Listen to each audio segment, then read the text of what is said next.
नमस्कार दोस्तों, मैं एडवोकेट अद्वैत चौहान वकील पत्र यूट्यूब चैनल पर आप सभी का स्वागत है। आज का वीडियो उन पत्रकार मित्र के लिए, उन पत्रकार दोस्तों के लिए बहुत ही महत्वपूर्ण है जिनका रजिस्ट्रेशन इससे पहले आ चुका है। 10-20 साल पुराना उनका पेपर है, लेकिन अभी तक उनका पेपर जो है उन्होंने निकाला नहीं, या फिर निकाला है तो उसको ई फाइलिंग किया नहीं, ऑडिट उसका किया नहीं, या फिर ऑडिट किया है, ऑफलाइन ऑडिट किया है लेकिन ऑनलाइन किया नहीं है, या फिर ऑडिट भी किया है लेकिन अभी तक प्रेस सेवा पोर्टल पे उन्होंने उनका पेपर मैप नहीं किया है। और दूसरी कैटेगरी उसमें ऐसी है कि जिनके टाइटल आ चुके हैं लेकिन अभी तक वो आगे क्या करना है उनको पता नहीं, क्योंकि बहुत सारे दोस्तों ने ऐसा बताया होगा उनको कि भाई टाइटल आने के बाद तू पेपर निकाल, फिर पेपर दिल्ली को भेज, फिर दिल्ली से रजिस्ट्रेशन आएगा। तो बहुत सारे दोस्त ऐसे हैं कि जिन्होंने दिल्ली को न्यूज़पेपर पहला जो इशू है वो भेज दिया लेकिन अभी तक उनका रजिस्ट्रेशन नहीं आया है। उन लोगों के लिए भी आज का वीडियो महत्वपूर्ण है। जिन लोगों ने गवर्नमेंट का जो उनका जो न्यूज़पेपर है, गवर्नमेंट ने उसको उनके न्यूज़पेपर को डिफंक्ट में डाल दिया या फिर डीब्लॉक कर दिया, फिर उन्होंने क्या किया कि प्रेस सेवा पोर्टल पे मैप कर दिया और गवर्नमेंट की जितनी पेनल्टी थी वो पेनल्टी भर दी, लेकिन उनका अभी उनका जो रजिस्ट्रेशन है वो कैंसिल करके आ रहा है। क्योंकि ये एक नया अपडेट है, वो आपके लिए बहुत महत्वपूर्ण है, क्योंकि जिन लोगों ने रजिस्ट्रेशन किया था, जिन लोगों ने पेमेंट भी किया था पेनाल्टी का, उनके जो न्यूज़पेपर अभी अगर तुम अकाउंट को लॉगिन करोगे तुम्हारे प्रेस सेवा पोर्टल के अकाउंट को, जहां पे तुमने ये पुराना वाला टाइटल मैप किया है, पुराना वाला रजिस्ट्रेशन मैप किया है, वहां पे अभी कैंसिल करके लिख के आया होगा, तो आपको तुरंत जल्द से जल्द एक प्रोसीजर है वो आपको करनी पड़ेगी, या फिर अगर आपने वो procedure as early as possible नहीं की तो आपका ये जो टाइटल है भले ही आपने उसकी पेनल्टी भरी हो तो भी आपके हाथ से जा सकता है। तो दोस्तों ये वीडियो पूरा देखिए, बहुत सारे जो चीजें हैं, बहुत सारे लोगों को जो मिसअंडरस्टैंडिंग है, पत्रकार मित्रों को मिसअंडरस्टैंडिंग है, उनके बारे में भी मैं आज के वीडियो में बताने वाला हूं। तो आज शुरुआत करते हैं सबसे पहले मिसअंडरस्टैंडिंग जो है उनके बारे में। तो सबसे पहले मिसअंडरस्टैंडिंग ये है दोस्तों कि टाइटल आने के बाद रजिस्ट्रेशन आता है। देखो पुराने इसमें क्या रहता था कि पहले तुम जब एप्लीकेशन करते थे तब तुमको सबसे पहले टाइटल कोड का लेटर आता था, उसको टाइटल वेरिफिकेशन लेटर बोलते थे। वो आने के बाद तुमको पहला अंक प्रकाशित करना पड़ता था, फिर वो अंक तुमको दिल्ली भेजना पड़ता था, उसके बाद में तुम्हारा 6-7 महीने के बाद रजिस्ट्रेशन आता है। तो ये जो मिथ है, ये मिसअंडरस्टैंडिंग जो है वो अभी अपने दिमाग से निकाल दो, क्योंकि आज ही मेरे एक दोस्त का मुझे फोन आया था सुबह में, उसने बोला कि उनके जो डिस्ट्रिक्ट इंफॉर्मेशन ऑफिसर मतलब जिला माहिती अधिकारी है, उन्होंने कहा है कि भाई टाइटल वेरिफिकेशन लेटर आपका कहाँ है। तो दोस्तों मैं आपको ये बताना चाहता हूं कि टाइटल वेरिफिकेशन लेटर जो है वो 2024 में जब प्रेस सेवा पोर्टल चालू हो गया तो टाइटल वेरिफिकेशन लेटर आना पूरी तरह से बंद हो गया है। अभी टाइटल वेरिफिकेशन लेटर नहीं आता है, अभी डायरेक्ट रजिस्ट्रेशन सर्टिफिकेट आता है।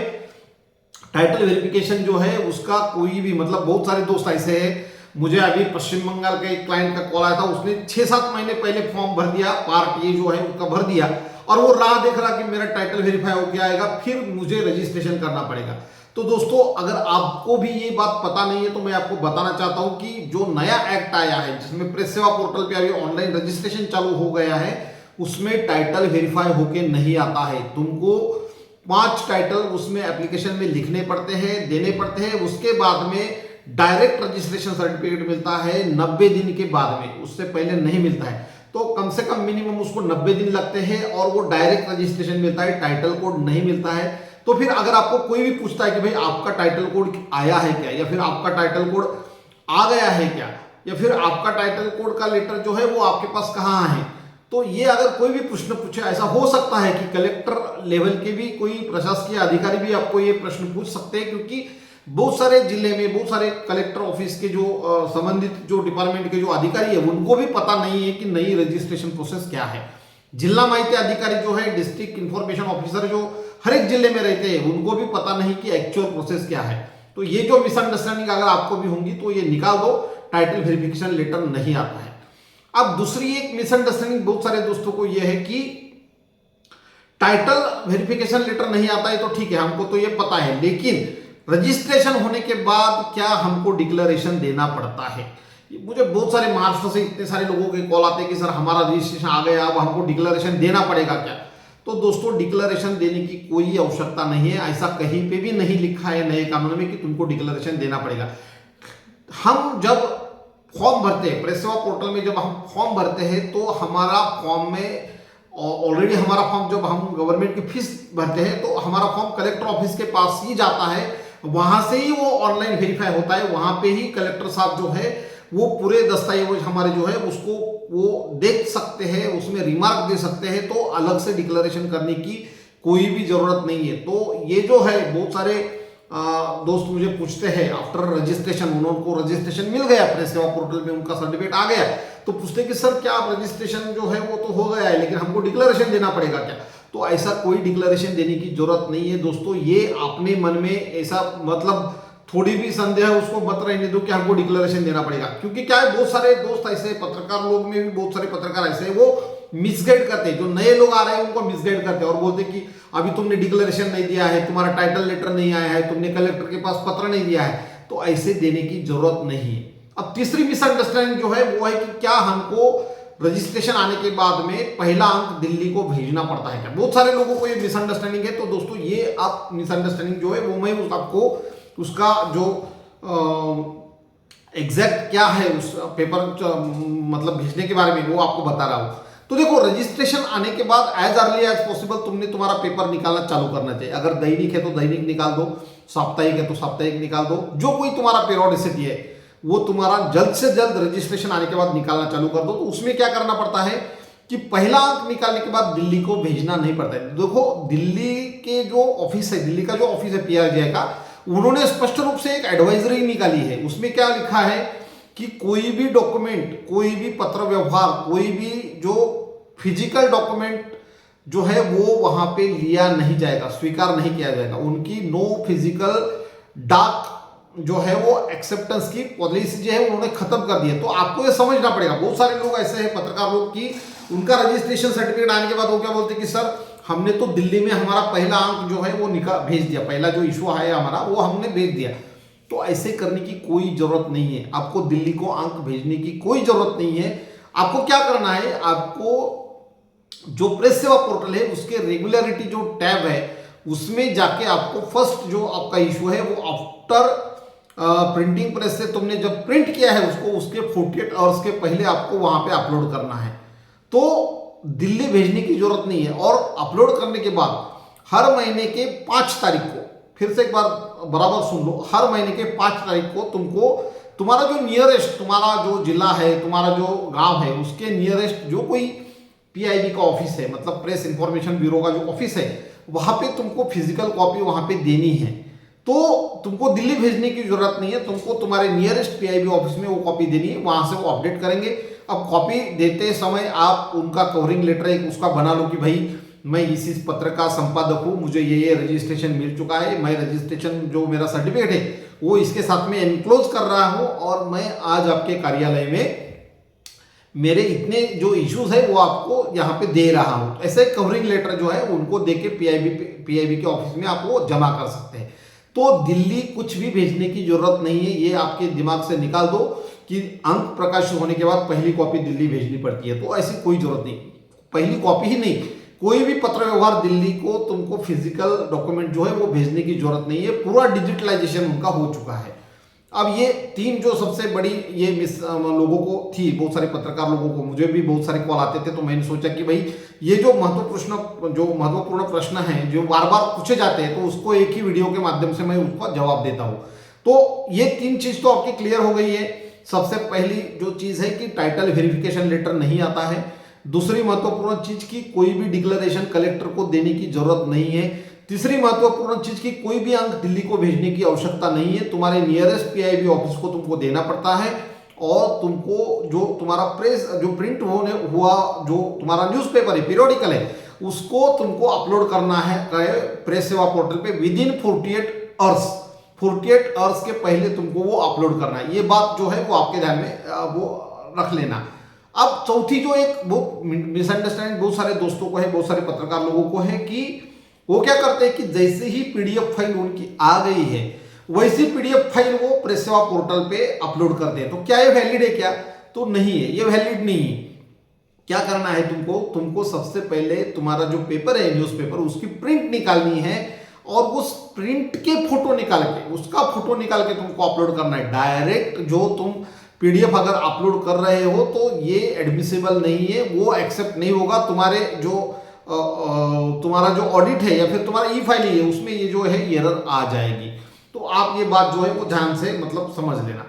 और एक मिसअंडरस्टैंडिंग बहुत सारे दोस्त को है, मैं बार बार उसके बारे में वीडियो में मैंने उसके लिए स्पेशल बनाए, लेकिन फिर भी बहुत सारे लोग मुझे पूछते हैं कि सर प्रिंटिंग प्रेस का जो है एनओसी वो हमको फॉर्मेट भेज दीजिए। मैंने बहुत सारे दोस्त हैं मेरे जिनको मैं कंसल्ट किया, मतलब उनके रजिस्ट्रेशन के लिए मैंने उनको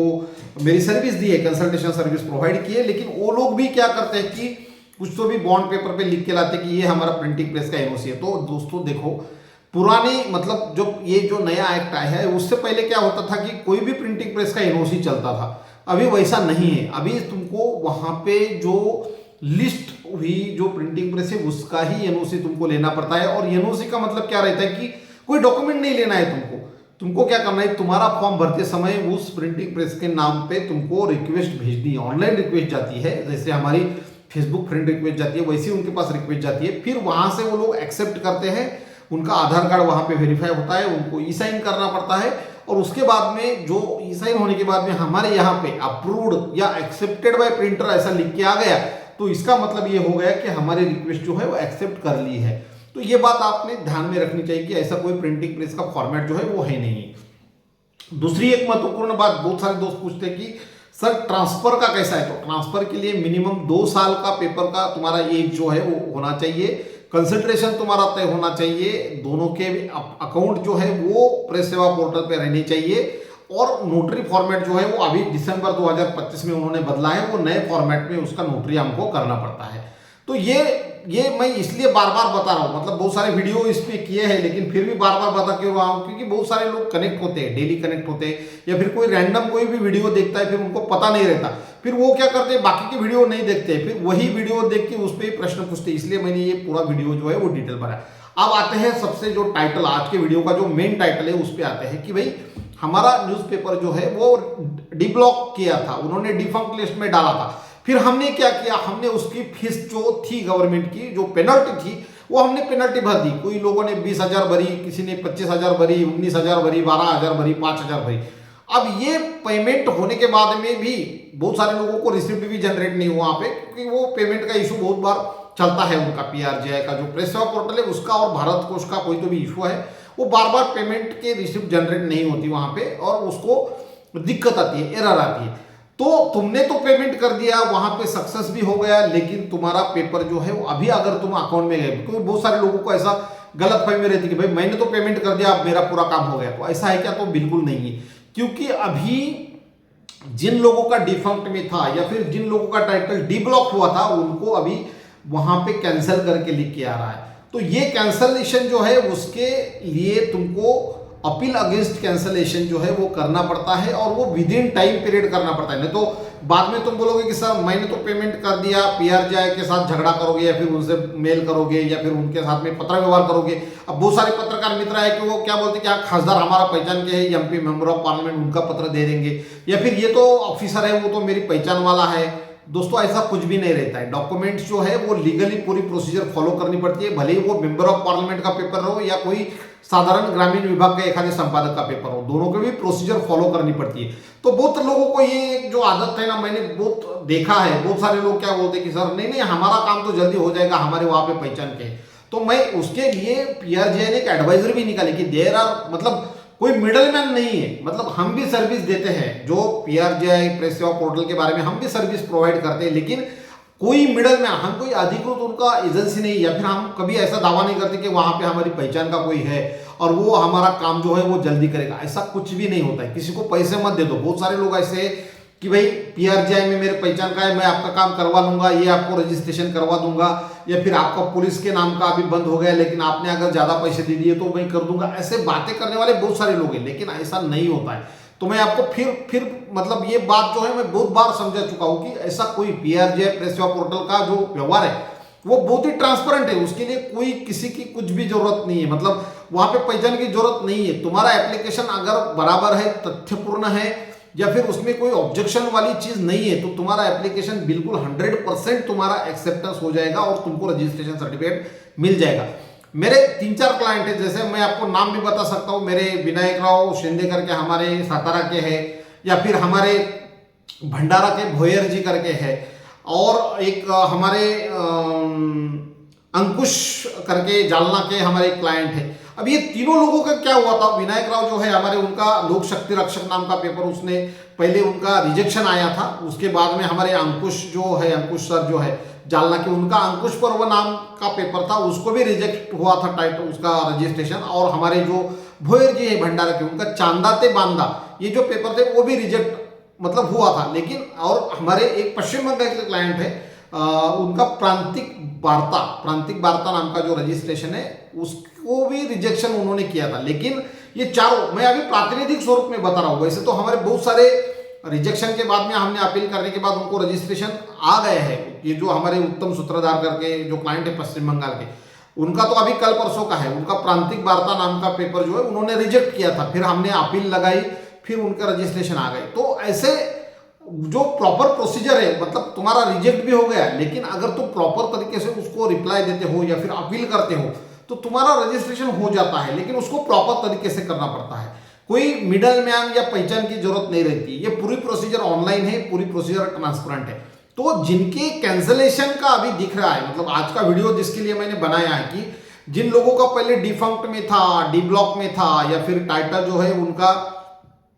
वेरीफाइड टाइटल था, लेकिन अभी उनको वही नाम लेना है, लेकिन दिक्कत ये आ रही है कि वो मैप करने के बाद वहां पे कैंसलेशन दिखा है, तो उनको तुरंत एज अर्ली एज पॉसिबल उसको प्रोसीजर पूरी कंप्लीट करनी पड़ती है। उसके बाद में ही वो रजिस्ट्रेशन जो नाम है तुम्हारा वो तुमको मिलता है। नहीं तो अगर कोई दूसरा अगर उस पर अप्लाई करता है तो वो नाम भी हमसे, मतलब हम उसको नाम को जो है वो रिट्राइव नहीं कर पाते, दूसरे किसी को भी ये नाम मिल सकता है। तो अगर आपका पेपर ऐसा है, डी ब्लॉक हो चुका है, या फिर आपने पेमेंट कर दिया, गवर्नमेंट का पेनल्टी जो है वो आपने भर दिया, बहुत सारे, मतलब मैंने जैसे आपको थोड़ी देर पहले बोला कि बहुत सारे लोगों को ऐसा लगता है कि भाई हमने तो पेमेंट कर दिया तो हमारा काम तो हो गया, मतलब अभी हमको कोई दिक्कत नहीं है। तो उनके लिए खास ये वीडियो है कि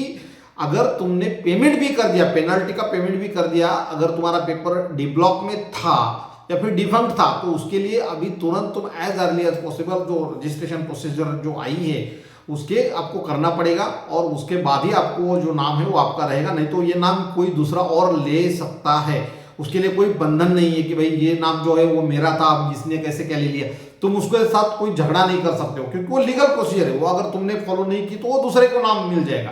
तो आपको ये सब चीजें जो है वो ध्यान में रखनी है। अभी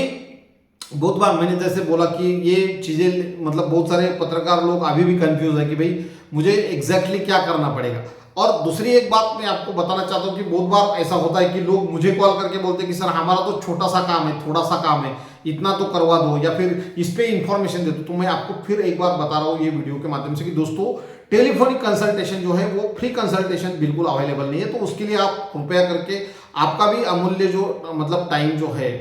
जिसका कोई मूल्य नहीं है, वो भी आप भी मतलब खराब मत करिए, मेरा भी टाइम मत खराब कर ले। No free telephonic consultation available, कोई फ्री टेलीफोनिक कंसल्टेशन अवेलेबल नहीं है, ये पूरा पेड कंसल्टेशन सर्विसेज है। और हम फिर आपको एक बात बताते हैं कि भैया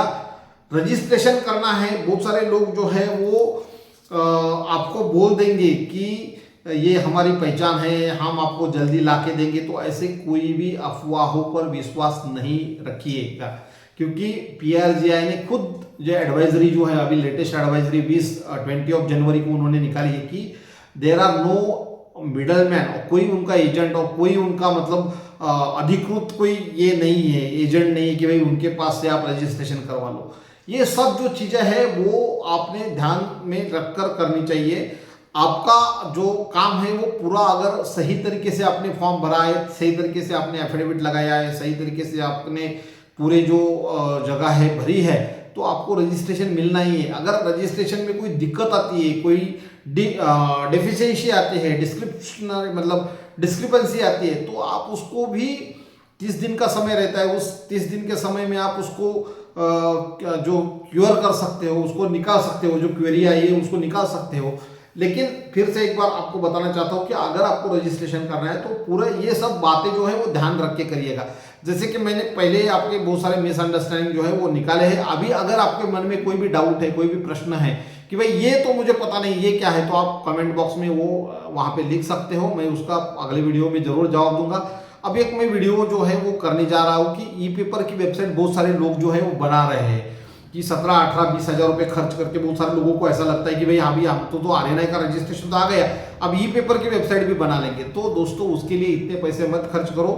उसके लिए हमने एक बहुत बढ़िया सोल्यूशन जो है 4-5 हजार रुपए के रेंज में एक सोल्यूशन निकाला है। उसके बारे में अगर आपको कोई भी डिटेल चाहिए तो आप ये जो वीडियो है उसमें मैंने कमेंट नीचे भी डिस्क्रिप्शन बॉक्स में भी मैंने मेरा नंबर दे दिया है, आप उसको चेक कर लिए, या फिर ये जो थंबनेल है थंबनेल में भी मेरा मोबाइल नंबर है, आप उस पर कॉन्टैक्ट कर सकते हो। सिर्फ व्हाट्सअप मैसेज करना, डायरेक्ट कॉल नहीं मत करना, क्योंकि बहुत बार ऐसा होता है कि मैं कोर्ट में रहता हूँ और आपका कॉल आने के बाद फिर उठा नहीं पाता हूँ। तो कृपया करके व्हाट्सअप मैसेज पे आपका नाम, आपका पता और आपका क्या काम है उसके बारे में संक्षिप्त रूप से अगर आप लिख देते हो तो मुझे मतलब आपसे बात करने में मतलब जो टाइम मैं आपको दे दूंगा वहां पे पूरी बात जो है वो हो सकती है, वहां पे हम बात कर पाएंगे। तो ये बात जो है अगर आप ध्यान में रखते हैं तो हमारे लिए बहुत मेहरबानी होगी। कॉल की वजह व्हाट्सएप से हम बहुत बार बात कर सकते हैं, कॉल पे उतनी ज़्यादा जो है वो अवेलेबल ज़्यादा टाइम नहीं दे सकते हैं। तो ये बात कृपया करके आप ध्यान में रखिएगा। और रजिस्ट्रेशन के बारे में अगर आपको कोई भी सवाल है, रजिस्ट्रेशन ही नहीं मतलब आपको कोई चेंजेस करना है, लैंग्वेज बदलना है या फिर एडिटर को बदलना है, पब्लिशर को बदलना है, नई एडिशन निकालना है, प्राइस में कम ज़्यादा करना है, ओनरशिप ट्रांसफर करना है, पीरियोडिसिटी बदलना है, कुछ भी करना है तो पूरी जो ऑनलाइन है वो पूरी ऑनलाइन फैसिलिटी जो है वो उपलब्ध है। आप खुद भी कर सकते हो, हमारी मदद चाहिए तो हमारी मदद भी तुम ले सकते हो। उसके लिए पेड कंसल्टेशन जो है वो आपको चार्जेस लगेंगे। हम यहीं पे रुकते हैं, मिलते हैं जल्दी अगले वीडियो में। और वो अगले वीडियो में भी आपके अगर कोई डाउट आपको मतलब सॉल्व करने हैं कि भाई ये तो मेरा डाउट है लेकिन ये प्रश्न मुझे मतलब उसका आंसर चाहिए, तो आप कमेंट बॉक्स में मतलब लिख दीजिए आपका जो मन में जो भी प्रश्न है, वो अगले वीडियो में हम कोशिश करेंगे कि आपके प्रश्न का उत्तर उस वीडियो में हम जरूर देने का प्रयास करेंगे। अब यहीं पे हम रुकते हैं, जल्दी मिलते हैं नए वीडियो के साथ में। तब तक अगर YouTube चैनल जो है वकील पत्र, उसमें बहुत सारे वीडियो जो है वो पत्रकार मित्र के लिए ही बनाए हैं। अगर आपको अच्छे लगते हैं तो आप सब्सक्राइब करिए और आपके दोस्तों के साथ भी शेयर करिए। और एक सबसे महत्वपूर्ण बात जो है, एक पत्रकारिता जर्नलिज्म का एक जो कोर्स है हम यहाँ पे अभी एक लॉन्च करने वाले हैं, उसके बारे में आपको अगर ज़्यादा जानकारी जो है, बाकी की जो जानकारी है वो पूरी यहाँ पे ही मतलब वकील पत्र यूट्यूब चैनल के माध्यम से ही दी जाएगी। तो आप वकील पत्र यूट्यूब चैनल को सब्सक्राइब करके रखें और उसके जो नोटिफिकेशन है वो ऑन करके रखिए, ताकि नया जो वीडियो आए तो आपको मतलब वो मिस नहीं होना चाहिए, आपको तुरंत नोटिफिकेशन आ जाएगा नए वीडियो का, है ना। चलो धन्यवाद, मिलते हैं, गुड नाइट।